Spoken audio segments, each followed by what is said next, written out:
I heard my daughter-in-law tell my son, "That fat old woman disgusts me. I am only interested in her money." My son laughed. I pretended not to hear anything they said about my wife. But the next day I sold my $24 million house. I took everything out of the bank. And I disappeared, leaving only a note on the table. My name is William. I'm 67 years old. I have built a real estate empire in Chicago for 40 years. 3 corporate towers downtown, 2 shopping malls in the suburbs, properties in the Gold Coast, in Lincoln Park, in the Loop. My name appears in business magazines. People respect me when I walk into a boardroom, but none of that mattered the day I heard my son laugh at my wife. My wife is named Emily. She has been my partner for 42 years. I met her when I was a fresh architecture graduate without a dime in my pocket. She was a secretary at a construction firm. We fell in love drinking coffee at a corner stand because we did not have money to go to a restaurant. Emily supported me when I decided to quit my job and start my own company. She worked double shifts so we could eat while I looked for my first client. She sold her jewelry when we needed the down payment to buy our first lot, and when we finally started to have success, when the money started coming in, she never changed. She remained the same humble woman, generous, with a huge heart. 10 years ago, Emily had a thyroid problem. The treatment made her gain weight. She went from being a slender woman to being overweight. The doctors said it was irreversible, that her metabolism had changed forever. Emily cried for weeks.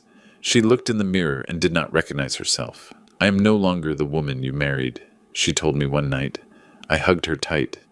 "You are exactly the woman I married.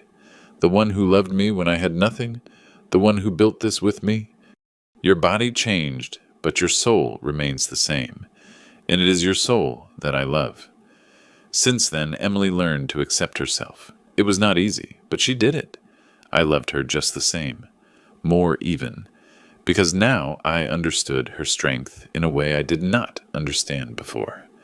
We have 2 children, Jessica and Michael. Jessica married an honest engineer 15 years ago. They live in Ohio. They have 3 children. They visit us often. She always hugs her mother. She always tells her how much she admires her. Michael is different. Michael was always the ambitious one of the 2. Since he was a child, he wanted to be rich, famous, important. He studied business at a top university. He graduated with honors. He started working in my company as vice president. I gave him everything: a generous salary, a luxury car, an office with a skyline view. I thought I was preparing him to run the business someday. 5 years ago, Michael married Sarah. Sarah comes from a wealthy family. Her father owns a chain of restaurants. She studied in private universities abroad. She's pretty, elegant, sophisticated. At first she seemed like a good wife, polite, smiling, always well-dressed. But over time I started to notice things. The way she looked at our house, as if she were evaluating its value. The way she asked about my properties, as if she were taking an inventory. The way she treated Emily with a cold, distant courtesy. Emily noticed it too. "That girl does not love me," she told me once. "Do not say that. She is just reserved." "No, William. She is calculating. She is with Michael for the money. Michael is successful on his own. Michael is successful because he works for you, and she knows it." I did not want to believe her. I did not want to see what was right in front of my eyes. Things started to change after my first grandson from Michael was born. His name is Noah. He is 3 years old. He is a beautiful boy, with Emily's eyes and Michael's smile when he was little. Sarah started using Noah as a bargaining chip. Noah wants to see his grandparents. She would say when she needed something, "But we are very busy. Maybe if we had a bigger house, closer to you." I bought her a house in the exclusive suburbs, $3 million, with a garden, a pool, 5 bedrooms. "Noah needs to go to the best school," she said later, "but the tuition is very expensive. I paid the tuition for the most expensive school in the city, in advance. 5 years. Every time they asked for something, I gave it. Because I wanted to see my grandson. Because I thought it was my obligation as a father and grandfather. But the visits became less frequent, the calls shorter. And when they came, Sarah always found excuses to leave early. Noah is tired. We have a dinner. The traffic is going to be terrible. Always something. Emily noticed it. The sadness in her eyes when Sarah took Noah by the hand and led him away before she could give him a long hug. I barely know him, Emily would tell me. He is my grandson, and I barely know him. I will talk to Michael. It will not do any good. He does what she says. And she was right. Michael had changed. He was no longer the son I knew. He had become the husband Sarah wanted, a man who valued money more than family, who saw his parents as sources of resources rather than people. But I continued to deny it. I kept justifying him. He is busy. He is building his life. It is normal for them to drift away. Lies I told myself to avoid facing the truth. Everything changed 3 weeks ago. It was Sunday. Emily and I had prepared a family meal, pot roast, mashed potatoes, gravy, fresh vegetables. The whole house smelled delicious. Michael and Sarah arrived late. Noah was asleep in the car. Sorry, Dad. The traffic was terrible. Michael said. We sat down to eat. The conversation was tense. Sarah barely touched her plate. Do you not like the roast? Emily asked. I'm watching my figure, Sarah replied with a cold smile. Not all of us have the metabolism to eat these things. Emily stayed silent, but I saw the pain in her eyes. After eating, Noah woke up. Emily took him to the garden to show him the new plants she had planted. Michael and Sarah stayed in the living room. I went to my study to look for some documents Michael had asked me for. But when I was coming back, I heard their voices from the living room. I stopped in the hallway. I was not going to spy. I was just going to enter. But then I heard Sarah say, I cannot stand these meals anymore. Your mother makes me sick. I felt something inside me freeze. I know, Michael replied, but we have to endure it. At least until what? Until what?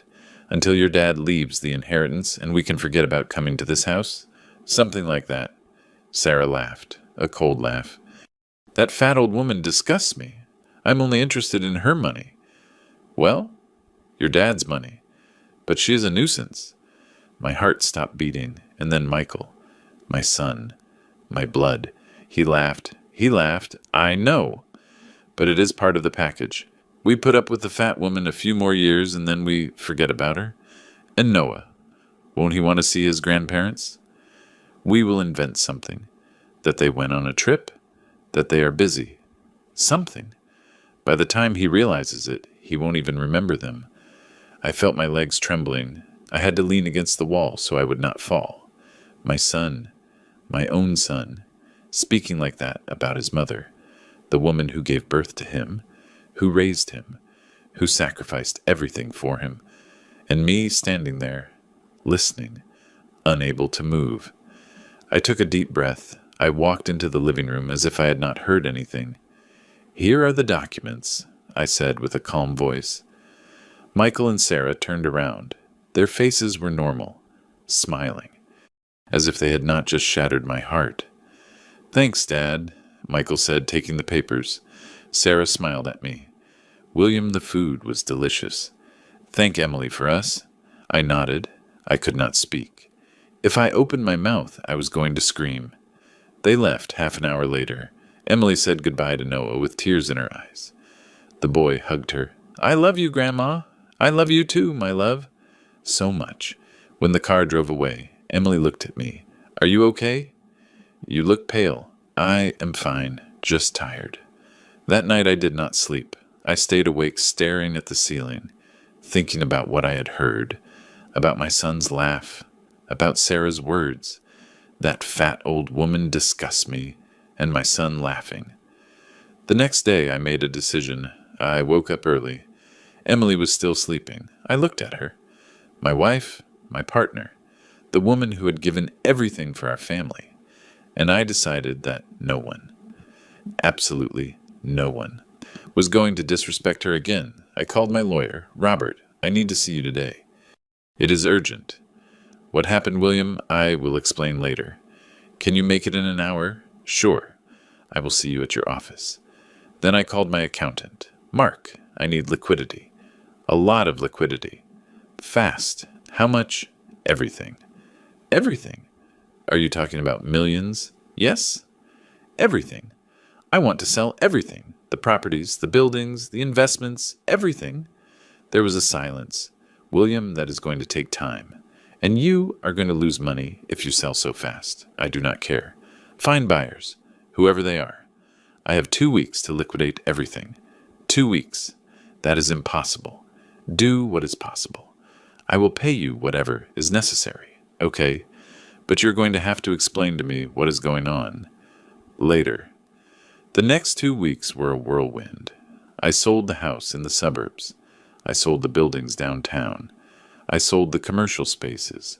Everything at prices below market value. I lost millions. I did not care. My accountant was desperate. William, this is madness. You are destroying everything you built. It is my money. I do what I want with it. But your family. My family is exactly the reason I am doing this. Robert! My lawyer was also confused. Are you sure about this? Once you sign these papers, there is no going back. I'm sure. Are you at least going to tell Emily? Not yet. William, trust me. Well, while all this was happening, Michael suspected nothing. He kept working at the office, as always. He kept thinking that one day everything would be his. He kept bringing Sarah to awkward dinners, where she barely hid her contempt. One night during one of those dinners, Sarah asked me, William, have you thought about making a will? It would be good to have everything in order. Emily almost choked on her water. Michael turned red. Sarah, it is not the time. Why not? It is a valid question. William is getting old. It would be responsible to have everything legally arranged. I looked her straight in the eyes. Yes, Sarah. I have everything arranged. She smiled. That is good. One never knows when. Exactly. One never knows. 2 weeks later, everything was sold. I had $24 million in a new bank account, in my name only. Neither Michael nor anyone else had access. I closed the company. I fired all the employees with generous severance packages. I gave Michael his severance. 3 months of salary. Nothing more. What? Why are you firing me? Dad, he shouted when I gave him the letter. Because there is no company anymore. I sold it all. You sold everything without consulting me. It is my company, Michael. I do not have to consult anything. But I am your son. This was supposed to be mine. You supposed wrong. His face turned red. What does that mean? It means I do not trust you any more. Why, what did I do? I stared at him. You know exactly what you did. He went quiet. For a moment I saw fear in his eyes. Dad, I do not want to hear it. Take your severance and leave. That night I packed 2 suitcases. One for me, one for Emily. When she arrived from the market, she saw me with the suitcases in the living room. What is going on, William? We are leaving. Where? Far away. I do not understand. I sat next to her. I took her hands. Listen. I sold everything. The house, the buildings, everything. We have $24 million, and we are going to go. Far from here. Far from Michael and Sarah. Far from this city. What? Why would you do that? I told her everything. What I had heard 3 weeks ago. Every word, every laugh, every insult. Emily stood in silence. Tears ran down her cheeks. My son said that, yes, and you, I decided it is not worth it. It is not worth staying here being insulted, being used, waiting for them to throw us out like trash when we are no longer useful to them. But Noah is going to grow up thinking that money is more important than people, because that is what his parents are going to teach him. We cannot change it. Emily cried for hours, but finally she nodded. You are right. We cannot stay. The next day, while Michael was at work trying to understand what had happened to the company, Emily and I left the house. I left a note on the dining table. Michael, I heard what you said about your mother 3 weeks ago. I heard how you laughed while your wife insulted her. I heard how you planned to use us until we died. I'm not going to give you that pleasure. I sold everything. I took the money. Your mother and I are going to disappear. Do not look for us. You will not find us. And when you see this note, I want you to understand something. Money does not make a family. Respect does. Love does. You chose money. So now you can keep the only thing that matters to you. Nothing. Goodbye. Dad. We closed the door. We got into the car, and we drove to the airport. Michael called 3 hours later. I let the phone ring until it died. Sarah also called, and then again, and again.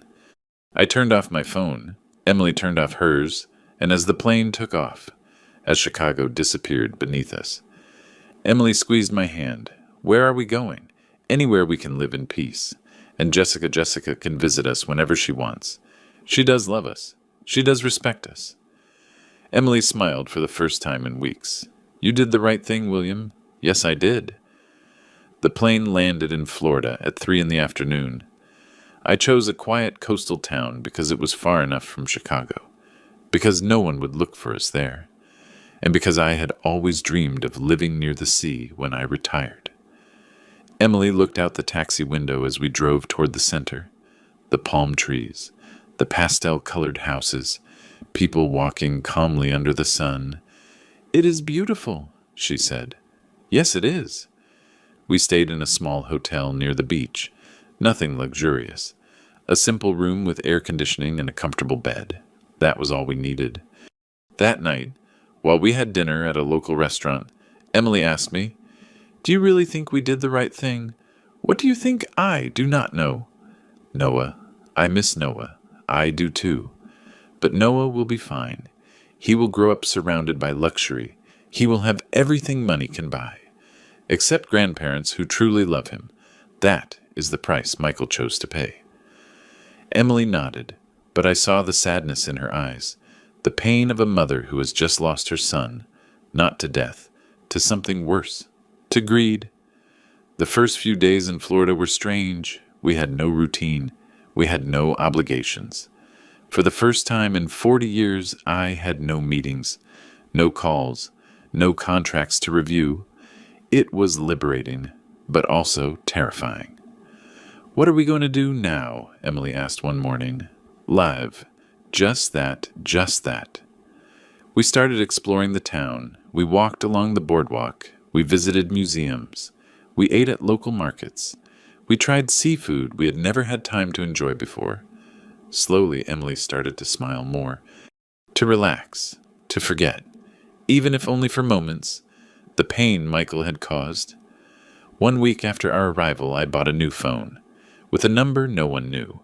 I gave the number only to Jessica. She called me that same night.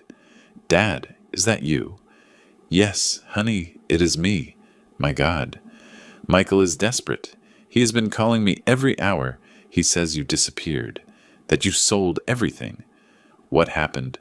I told her the whole story, from the moment I heard the conversation to our arrival in Florida.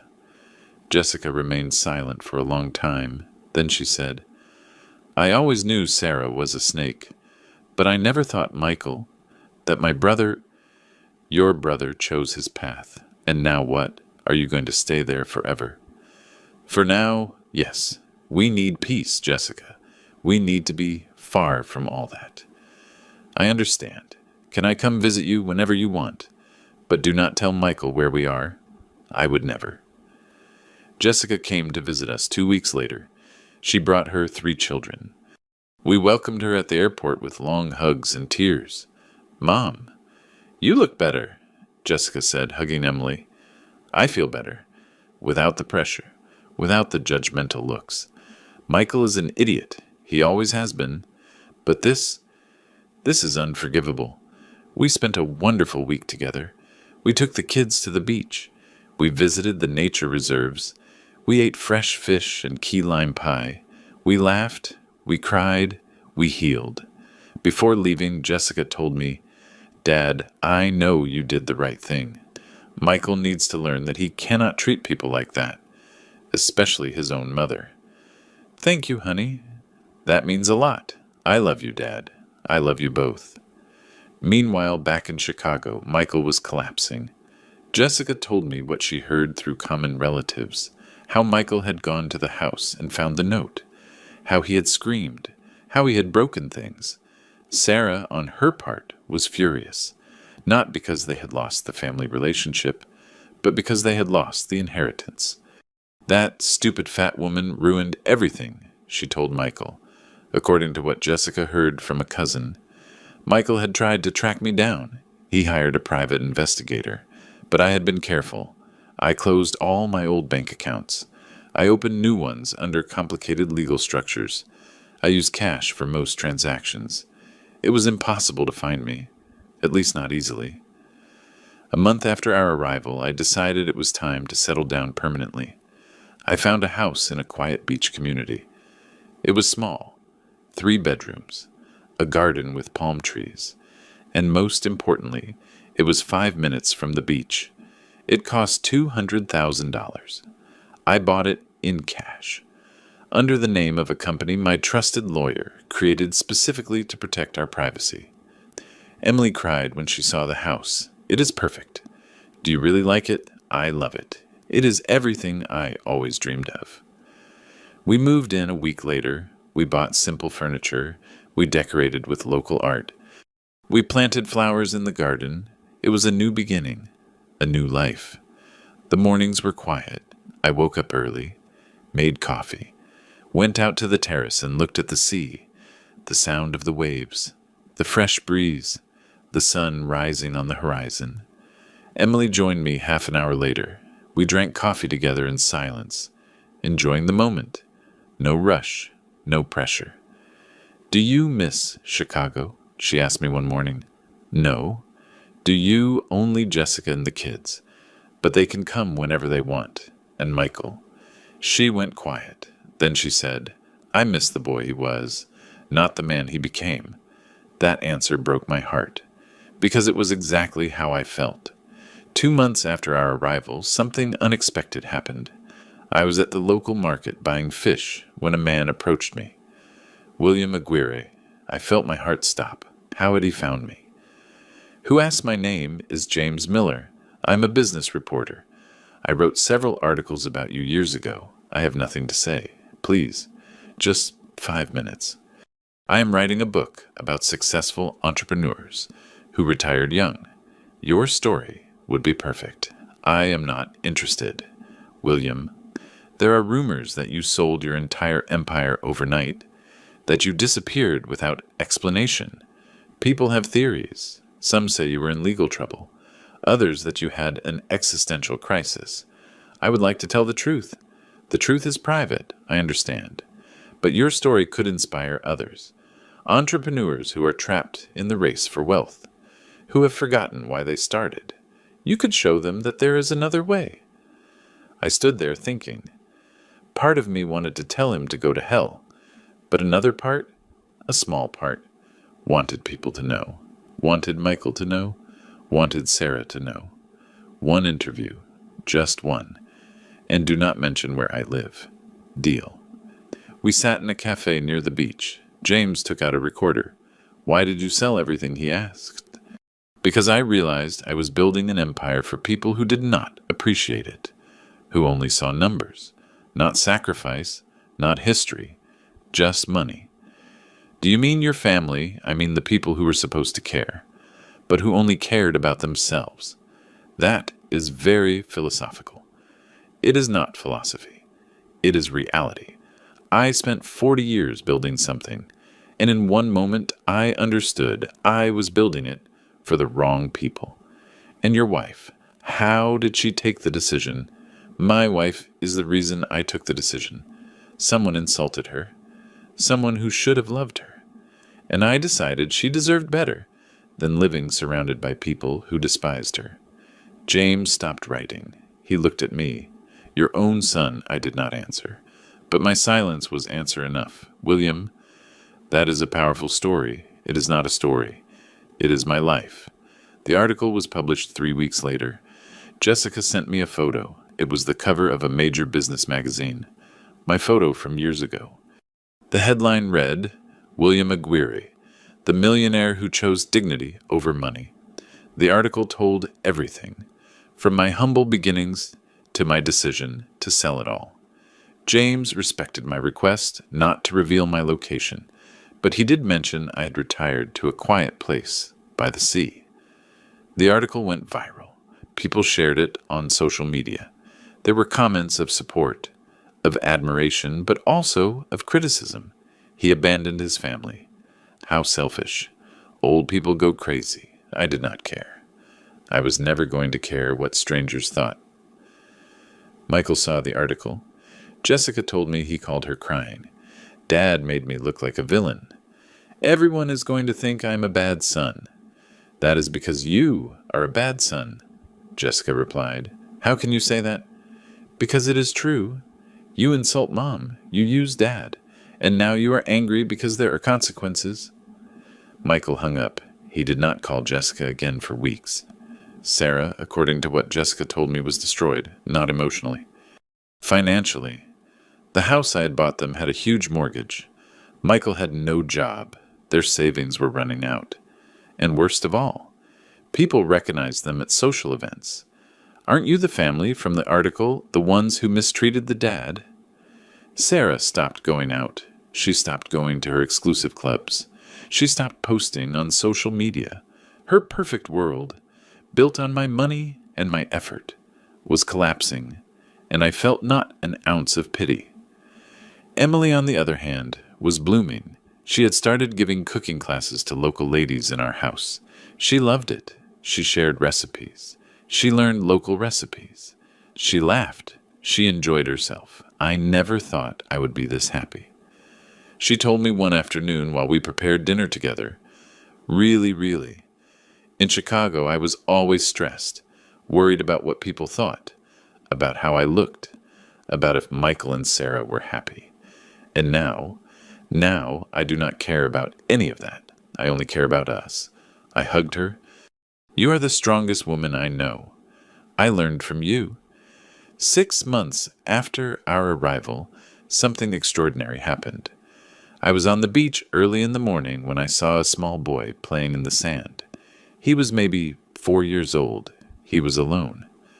Where are your parents? I asked him. Over there. He pointed toward a nearby hotel. Are you alone? Yes, I like the beach. I stayed with him until his parents appeared. A young couple. Grateful. Scared. Thank you for watching him, sir. He slipped away while we were checking out. No problem. The boy looked at me. Are you a grandpa? Yes, I am. My grandpa lives on the beach too, but he is very far away. Where in Canada? The parents took him away. But that encounter left me thinking. Noah, my grandson, was he growing up well? Were they taking care of him? Did he think of us ever that night? I told Emily. Do you think we should try to contact Noah when he is older? What for? So he knows we exist, that we love him, that we did not abandon him. Emily thought about it. Maybe, but not now. Now Michael and Sarah control everything he sees and hears. We have to wait. How long? Until he is old enough to seek answers for himself. She was right, as always. 1 year after our arrival, I received an unexpected call. It was from a number I did not recognize. I almost did not answer, but something told me to do it. Hello? Dad? It was Michael.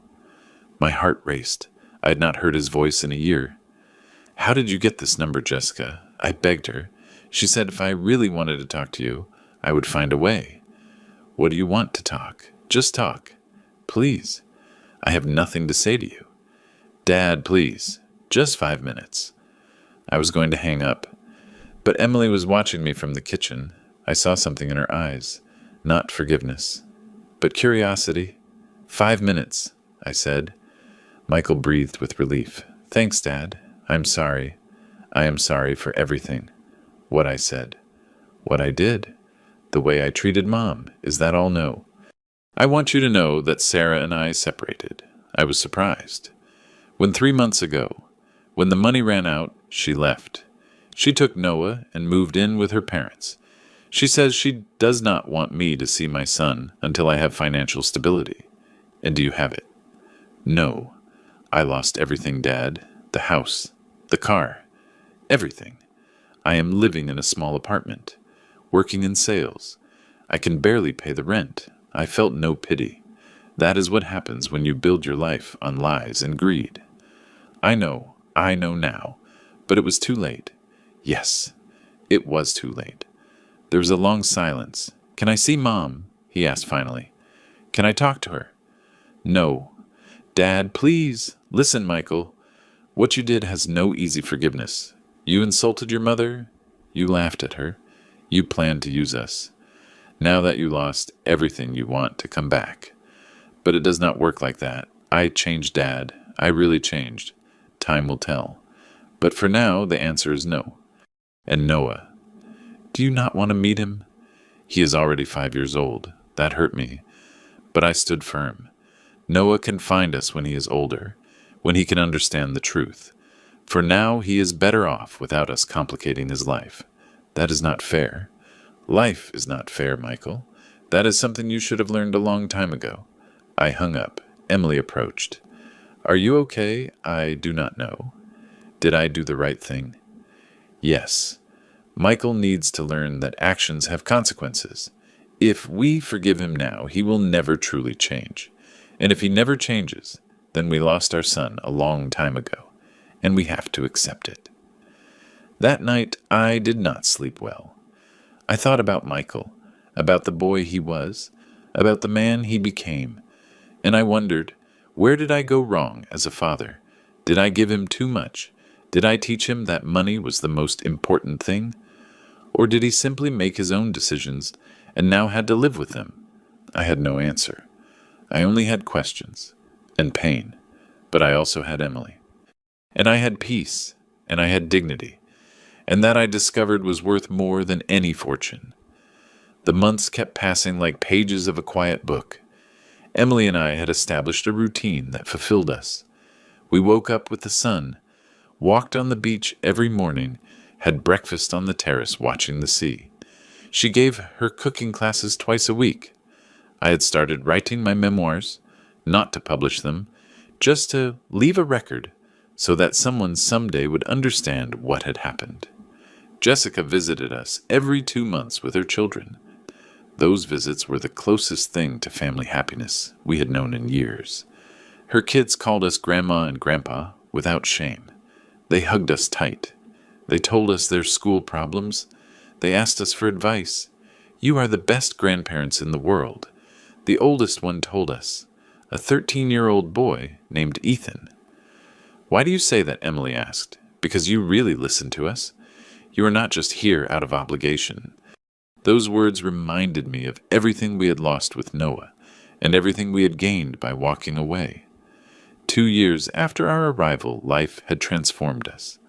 Emily had lost 40 pounds, not through extreme diets or obsessive exercise, simply by being happy, by walking on the beach, by eating healthy, by not having the constant stress of Chicago. You look beautiful, I told her one morning. I feel beautiful. For the first time in years. You have always been beautiful to me, I know. But now I am also beautiful to myself. And that is what matters. I had also changed. I had more gray hair, more wrinkles, but also more peace. I slept better. I had no headaches. I did not have the constant pressure of meetings, contracts, million-dollar decisions. I had discovered something fundamental. Wealth is not in the bank account. It is in the tranquility with which you sleep every night. One day, while checking my email on an old account I almost never used, I found a message from someone unexpected. It was from Sarah. The subject said, "Please read this." My first instinct was to delete it without opening, but curiosity won. William, I know I have no right to write to you. I know what I did was unforgivable. But I need you to know something. I was wrong. Completely. I was a horrible person to you and to Emily, and now I am paying the consequences. Michael and I divorced a year ago. It was my fault. I pressured him. I changed him. I turned him into someone he was not. And now Noah is suffering. He asks me constantly about his grandparents. Why does he never see them? Why do they not come to his birthday? I have lied to him. I have told him you are traveling, that you are busy. But he is smart. He knows something is not right. I am not writing to ask for forgiveness. I do not deserve it. I am writing to ask if someday when Noah is older you could explain the truth to him, so he does not grow up thinking his grandparents did not love him. Because I know you do love him. You always have. And he deserves to know. Sarah. I closed the email. I stared at the screen for a long time. Emily entered the room. What is wrong? You look worried. Sarah wrote to me. What does she want? I showed her the email. Emily read it in silence. When she finished, she had tears in her eyes. Noah misses us. That is what she says. Are you going to answer her? I do not know. Maybe this is another manipulation.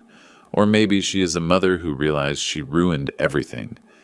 Do you believe her? Emily stood thinking. I want to believe her for Noah. But I cannot forget what she said about me, what Michael allowed. Neither can I. Then let's wait. If Sarah really changed, she will prove it with time, not with an email.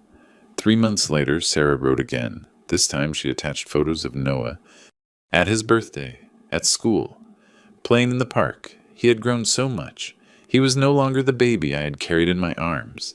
He was a big boy, with intelligent eyes, with a shy smile. The email said, William, I do not expect an answer. I just wanted you to see your grandson, to know how he is growing. Last week he asked me if you and Emily were mad at him. I told him no, that you loved him very much. I do not know if I did right in telling him that, but I could not let him think he did something bad. V. I showed the photos to Emily. She looked at them for a long time. She touched the screen with her finger, as if she could caress Noah's face through the glass. He is so big, she whispered. Yes, I am missing his life. I know. What do we do, William? That was the question that tormented me. What did we do? Did we maintain our stance? Did we protect our dignity but lose our grandson? Or did we open the door, risking being hurt again? A week later, I made a decision. I replied to Sarah. V, thanks for the photos. Noah looks good. I'm not ready to forgive. Maybe I never will be. But I also do not want Noah to suffer for the mistakes of adults. When he turns 10, if he still asks about us, give him our phone number. Let him decide if he wants to meet us. Not before. He needs to be old enough to understand. W.A. Sarah's reply arrived hours later. Thank you. I will do it. I promise. I do not know if I believed her, but at least I gave her a chance. And that had to be enough for now. The following months brought unexpected changes. Jessica called me one night with news. Dad, Michael is sick. I felt my stomach tighten. What does he have? He was diagnosed with type 2 diabetes. It is quite advanced. The doctor says it is from stress and bad habits. Michael has been living on fast food and not exercising. Is he receiving treatment? Yes, but it is expensive, and he does not have full health insurance. Why are you telling me this? Jessica sighed. Because he is your son, Dad, and even though what he did was terrible, he is still your son. Are you asking me to help him financially? No, I am just informing you. What you do with that information depends on you. We hung up. I sat on the terrace watching the sea. Michael was sick. My son was sick. And a part of me, as small as it was, felt pain. Emily came out to the terrace. What did Jessica tell you? Michael has diabetes. Serious? Quite? Emily sat next to me. What are you going to do? I do not know. Do you want to help him? No. Yes. I do not know. William, look at me. I looked at her. Michael hurt you. He hurt me. He disrespected us in the worst way, but he is also your son. And if he dies without you reconciling, you are going to carry that guilt the rest of your life. Are you saying I should forgive him? I am saying you should think about what you can live with. Can you live knowing your son died sick and alone? Or do you need to at least try? I did not answer, because I had no answer. 2 days later, I sent money to Michael. Not much. $20,000. Enough to cover his medical treatments for a year. I did it through Jessica, with only one condition. Michael could not know it came from me. Tell him it is a loan from a friend of yours, I told Jessica, that he has to pay it back when he can. Why so much secrecy? Because I do not want him to think this changes anything. It changes nothing. I am just making sure he does not die. Jessica accepted. The money reached Michael 3 days later. He called me crying. Thank you, Jessica. I do not know how to pay you back for this. Do not thank me. That was all she said. 6 months later, I received another letter, this time handwritten, from Michael. Dad. I know the money came from you. Jessica did not confirm it, but I know. No one else would have helped me like that. I do not know how to thank you. Words are not enough, but I want you to know that I am changing. Really. I stopped eating junk. I started exercising. I am going to therapy. The psychologist is helping me understand why I did the things I did. And the conclusion is that I always felt less than you, less successful, less intelligent, less valuable. And instead of working on myself, I decided to resent you. I decided that if I could not be like you, at least I could have your money. It was stupid. It was cruel. And I am sorry. I do not expect you to forgive me. I just hope that someday you can understand that I truly regret it. Your son, Michael. I read the letter 3 times. Then I gave it to Emily. She read it too. When she finished, she said, "It sounds sincere." Yes, but words are easy. Actions are what count. What are you going to answer him? Nothing. Not yet. A year later, Jessica gave us surprising news. Michael is working at a nonprofit organization. He helps low-income entrepreneurs get microloans. Really? I asked, incredulous. Yes, he does not earn much, but he is happy. He says for the first time in his life, he feels he is doing something that matters. And Noah. He sees him every 2 weeks. Sarah is giving him supervised visits. Michael is proving he can be a good father. I am glad for him. Really? Yes, really. And it was true. I was not ready to forgive. But I was glad Michael was trying to be better. 3 years after our arrival in Florida, Noah turned 10. Jessica called us. Sarah wants to know if they can talk to Noah on the phone. Emily and I looked at each other. We had waited for this moment for years, but now that it was here, I felt fear. What did they tell him about us? And I asked. The truth, that there were family problems, that you left to protect yourselves, but that you always loved him. And what did he say? That he wants to meet you, that he has many questions.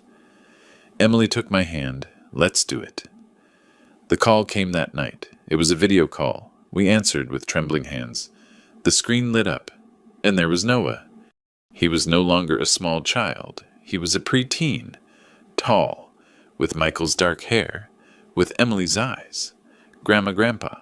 he asked with a shy voice. Emily started to cry. "Yes, my love. It is us. I missed you. We missed you too. So much. Why did you leave?" It was the question we knew would come.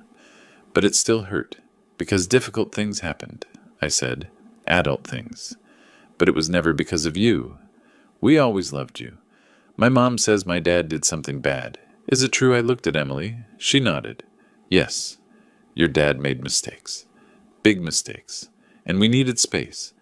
Can you tell me what happens someday when you're older?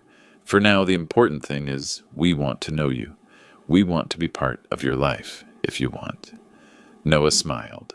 Yes, I want to. I want to very much. We talked for an hour about his school, his friends, his hobbies. We told him about Florida, about the beach, about our quiet life.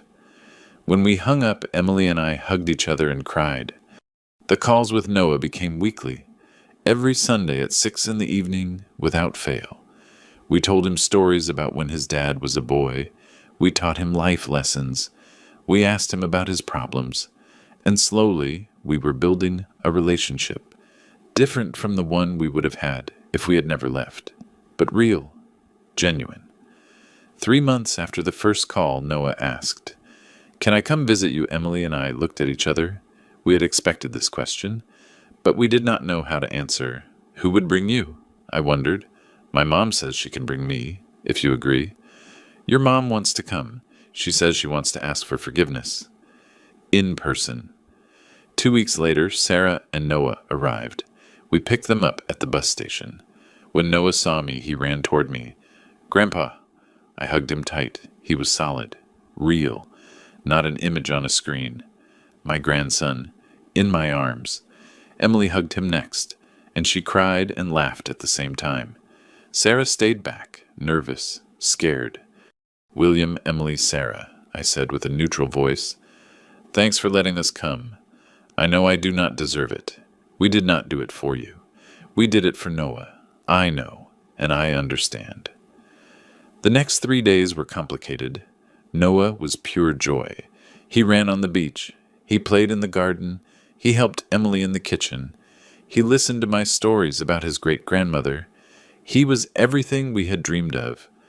Sarah, on the other hand, was a silent ghost. She helped in the house. She did the shopping. But she barely spoke, as if she was afraid to say the wrong thing. The night before they left, Sarah asked to speak to me in private. We sat on the terrace. The sea was calm. The stars were shining. "William, I need to tell you something." "I am listening." "What I said about Emily was the worst thing I have said in my life, and I have no excuse. I was poisoned by greed, by ambition, by the idea that money was the only thing that mattered. And now I lost everything. And I realized that the only thing that really matters is family. Relationships. Love. Pretty words. But words do not heal wounds. I know. That is why I am not asking you to forgive me. I am just asking you not to close the door on Noah. He is not to blame for my mistakes. I have never closed it on him. Only on you and Michael. I understand, and I accept it." She stayed quiet for a moment. Then she asked, "Someday could you forgive me? I do not know. Maybe, maybe not. It depends on how much you truly change. I am trying. I am really trying. Time will tell." When Sarah and Noah left, Emily and I felt empty. The house felt too big, too quiet. We had tasted what it was like to have Noah close, and now his absence hurt even more. "Did we do the right thing?" Emily asked. "What do you mean, leaving, moving away? Was it worth it? Did it protect your dignity? Did it protect our marriage?" Yes, it was worth it. But we lost years with Noah, years we would not have enjoyed. Because every visit would have been poisoned by Sarah and Michael. Every moment would have been full of tension. Maybe, not maybe, definitely. Now Noah knows us without that pressure. He loves us because we are us, not out of obligation. Emily nodded. "You are right." 6 months later, Michael asked to speak with me. Jessica organized a video call. I had not spoken to my son in almost 4 years. When his face appeared on the screen, I almost did not recognize him. He had lost weight. He had more gray hair. But he also looked different, calmer, humbler. "Dad," he said with a broken voice. "Michael, thanks for giving me time with Noah. Sarah told me about the visit. She said you were wonderful with him. He is our grandson. We love him. I know, and I know I do not deserve anything from you, but I want you to know that I changed, that I am working on being better. That is what they told me. Do you believe me? Actions speak louder than words. I know. That is why I have been working in silence, without asking you for anything, without expecting anything, just trying to be the man I should have been from the beginning. And what do you want from me now? Nothing. I just wanted to tell you I am sorry, that I am deeply sorry for everything I did, and that if someday you can forgive me, I will be waiting. I looked at my son. I saw the boy he was, the teenager I taught to drive, the young man who graduated from university with honors. And I also saw the man who betrayed me, who insulted his mother, who chose money over family. Which one was real, the boy or the traitor? Or were they both the same person at different moments? Michael, I cannot promise you forgiveness. Not yet. But I can promise you I am trying. That is more than I deserve. Yes, it is. The call ended. Emily entered the room. How do you feel? Confused, tired, but also hopeful? Maybe hopeful for what that people can change. That mistakes do not have to define someone forever. Does that mean you are going to forgive Michael? I do not know. But it means I am not going to close the door completely. If he really changed, time will show it. A year later, something extraordinary happened. Noah came to visit us again, this time with Michael. It was the first time I saw my son in person in almost 5 years. When he got off the bus, I stood paralyzed. He looked so different, thinner, older, but also more genuine. "Hello, Dad," he said with a trembling voice. "Michael." Noah ran toward me. "Grandpa, look, my dad came with me." "Yes, I see." Michael approached slowly. "Thanks for letting us come. I did it for Noah, I know, and I appreciate it anyway." The following days were tense, but healing. Michael did not try to justify what he had done. He did not try to minimize it. He was simply there, helping, being humble. He played with Noah on the beach. He helped Emily in the kitchen. He helped me with repairs around the house. And one night, after Noah went to sleep, Michael and I sat on the terrace. "Dad, I need to tell you something." "I am listening." "I have been going to therapy for 3 years. And finally, I understood something. I spent my life competing against you, trying to be as successful as you. And when I couldn't, I filled myself with resentment. And why compete? I never asked you to be like me. I know, but I asked it of myself. And when I failed, it was easier to blame you, to blame Mom, to blame everyone but myself. And now I understand that my value does not come from how much money I have. It comes from who I am as a person, as a father, as a son. Do you really believe it? Yes. And I am going to spend the rest of my life proving it. I looked at him, my son, broken, humbled, but also healing. Michael, what you did almost destroyed your mother, almost destroyed us, I know, and I cannot promise you that someday I will forget it. Because I am not going to forget it, I understand, but I can promise you I am going to try to forgive you, not for you, for me, because carrying this hate is consuming me. Michael started to cry. "Thanks, Dad. Thank you." I did not hug him. I was not ready yet. But I put a hand on his shoulder, and that for now was enough. When Michael and Noah left, Emily asked me, "Are you really going to forgive him?" "I am going to try. I do not know if I will achieve it, but I am going to try." Why? Because I am tired of being angry. Because I want Noah to grow up with a family. And because Michael is my son. And as much as it hurts, I still love him. Emily cried. I did too. I love him too, even if I wanted not to. We hugged and we cried together for what we lost, for what we gained, for the long road we still had ahead. 2 years later, Noah turned 13. We organized a party in Florida. Jessica and her family came. Michael came. Even Sarah came. It was weird.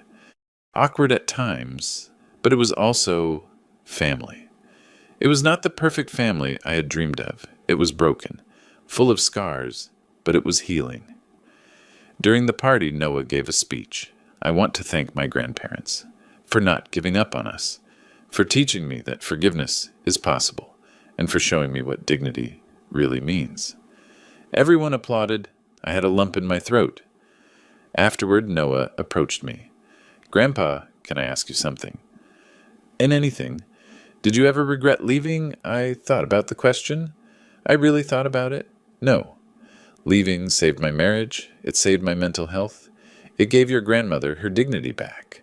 But did you not miss my dad? I missed the son I thought I had. But that son only existed in my imagination. Your real dad is the one standing there now, trying to be better, and that man slowly I am learning to know. Noah nodded. Thanks for not giving up on him, even though he hurt you. I did not do it for him. I did it for you. I know. And I love you for that. I hugged him, my grandson, my second chance, my redemption. Today I am 72 years old. 5 years have passed since I left Chicago. Since I sold everything. Since I disappeared. Do I regret it? No. Was it easy? No. Was it worth it? Absolutely. Michael and I have a distant but respectful relationship. We speak once a month. Sometimes he comes to visit. We never talk about the money he lost. We never talk about what could have been. We only talk about the present. And slowly, we are building something new. Sarah also changed. She got a job as a teacher. She became humble. And although we will never be close, there is mutual respect. Noah comes to visit us every vacation. He is a brilliant teenager. He is studying. He has dreams. And most importantly, he has values. He knows money is not the most important thing. That dignity has no price. That family is built with respect, not with obligation. And those lessons are worth more than the millions I left behind. Emily is radiant, healthy, happy. She has lost more weight, but more importantly, she has gained confidence, self-love, peace.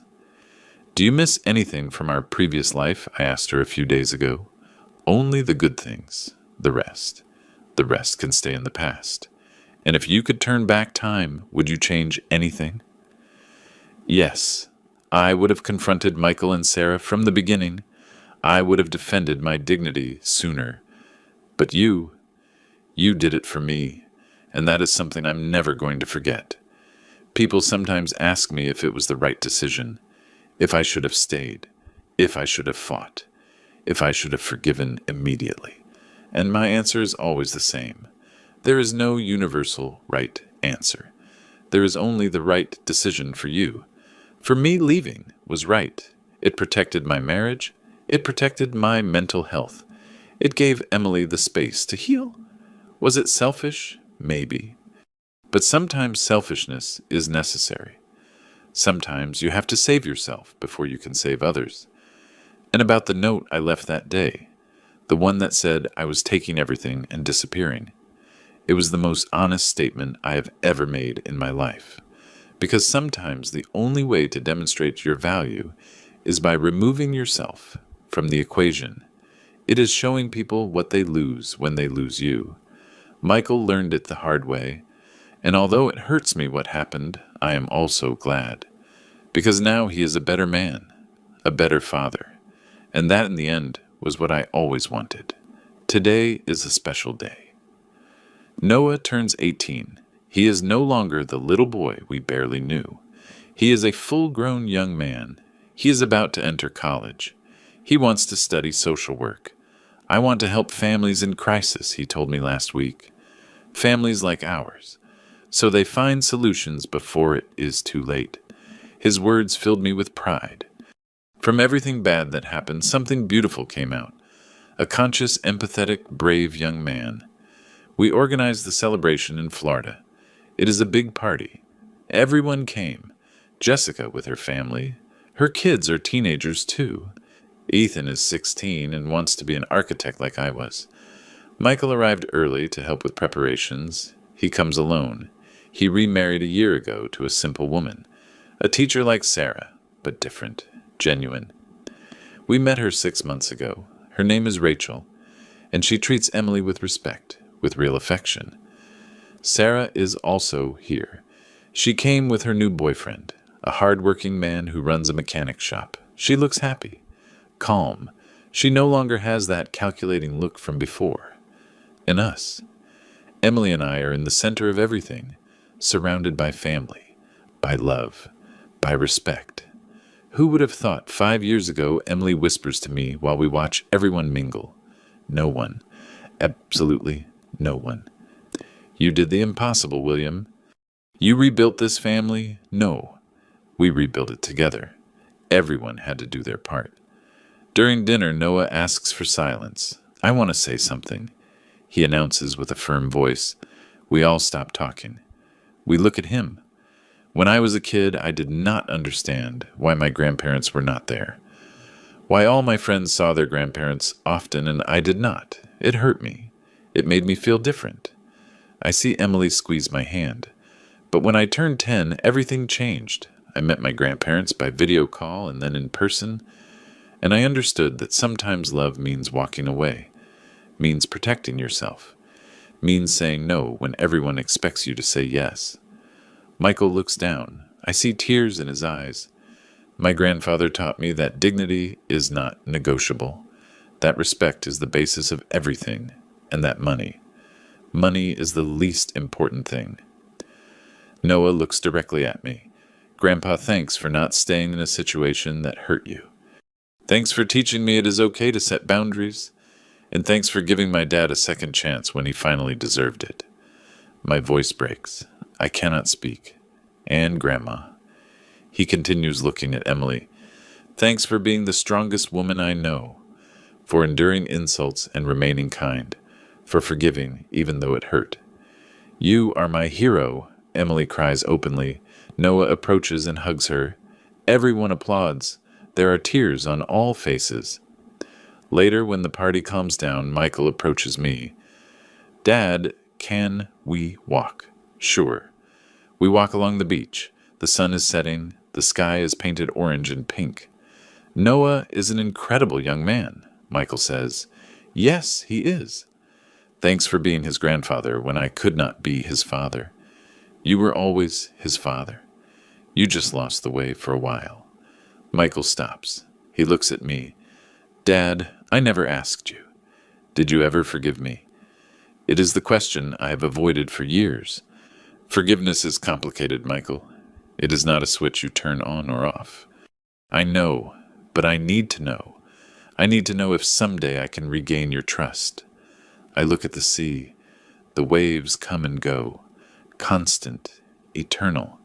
Do you know what I learned these years? What that forgiveness is not forgetting. It is remembering and choosing to move forward anyway. It is seeing the scars and deciding they are not going to define your present. That is what it means. It means I forgive you. Not because what you did is right. It will never be right. But because carrying that weight was killing me, and because I see that you really changed. Michael breaks. He cries like a child. He kneels in the sand. Thank you, Dad. Thank you. I help him up, and for the first time in 5 years, I hug him. Really, without reservations. But listen to me well, I tell him. If you ever disrespect your mother again, if you ever put money above family, if you ever betray our trust again, there will be no third chance. Do you understand?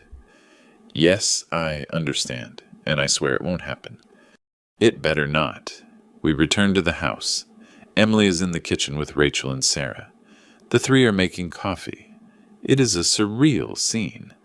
My wife's 2 ex-daughters-in-law working together, laughing about something. All good? Emily asks when she sees us enter. Yes, all good. She looks at me and understands. She always understands. That night, after everyone goes to sleep, Emily and I sit on the terrace. You did it, she says. What thing you forgave Michael? How did you know? Because I know you and because I saw it in your face. You took a huge weight off. Yes, but it was difficult. Everything worth it is difficult. You are right, as always. The following days pass quickly. The family stays a full week. It is the first time in years we are all together for so long. There are awkward moments still, comments that hurt, tense silences, but there are also laughs, hugs, real connections. One afternoon, while everyone is on the beach, Jessica sits next to me. Dad, I want to tell you something. Tell me. You were right. 5 years ago when you left, I thought you were being extreme, that you were punishing Michael too hard. And now I understand it was the best thing you could do. If you had stayed, if you had endured, nothing would have changed. Michael would still be the same. Sarah would still be the same. And you would be destroyed. Thanks for understanding. Dad, you taught me something important. You taught me that true love sometimes means saying no, means setting boundaries, means protecting yourself. And you taught me that family is worth it when it is built on respect, like your family. Jessica smiled. I hope my children never do to me what Michael did to you. I do too. But if it happens, you know what to do. The last day of their visit, I organize a family meeting. Everyone's sitting in the living room. I have something to say. I want to talk about the future. I begin. Everyone looks at me attentively. Emily and I are not going to live forever. And when we reach the end, there will be decisions to make about what we leave. I see Michael tense up. Sarah looks at the floor. I want you to know that most of what we have will go to Noah. In a trust. He won't be able to touch it until he turns 25, and it will be managed by Jessica. Michael nods. Seems fair to me. I am also going to leave something for each of Jessica's grandchildren, and for any future grandchildren Michael might have. Dad, you do not have to... Michael starts. Let me finish. I am also going to donate a significant part to the non-profit organization where you work, so they can help more families. Michael is left speechless. Why? He finally asks. Because your work is valuable. Because you are helping prevent other families from going through what we went through. And that deserves support. I do not know what to say. Do not say anything. Just keep doing what you are doing. That night before they leave, Emily gathers everyone in the garden. I also want to say something, she announces. We all surround her. 5 years ago, I was broken. I felt ugly, unwanted, invisible.